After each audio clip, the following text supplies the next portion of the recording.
اخواتي في الله الزملكاويه، لا يجوز التشكيك في نزاهة التحكيم المصري ابدا، وغير مقبول. غير مقبول التشكيك في نزاهة التحكيم المصري. التحكيم المصري هو اعظم تحكيم في التاريخ بشهادة نادي الزمالك في بيان رسمي.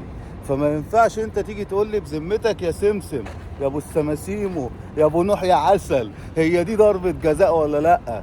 من الناحية الفنية والله يا ابني هي ضربة جزاء. انت مش عايز تشوفها بقى مش ضربة جزاء، تعال اقول لك. ينفع اجي اقول لك هي مش ضربة جزاء؟ ينفع اشكك في التحكيم اللي انت جيت نصحتني اللي انا ما شككش فيه؟ ما ينفعش. ما ينفعش التحكيم خط احمر يعني باعترافاتك. جيت قلت لي ولا يا سمس، اوعى انت والاهلاويه تشككوا في نزاهه التحكيم المصري. وانا يا عم راجل مطيع وبسمع كلامك، فلما اقعد اتناقش معاك ما ينفعش اقول لك دي ضربة جزاء صحيحة ولا مش ضربة جزاء. ليه؟ عشان احنا كده بنشكك في ذمة التحكيم المصري، وده مش كلامك. كلامك ليا ان احنا ندعم التحكيم المصري، وان احنا لا نشكك في نزاهة التحكيم المصري.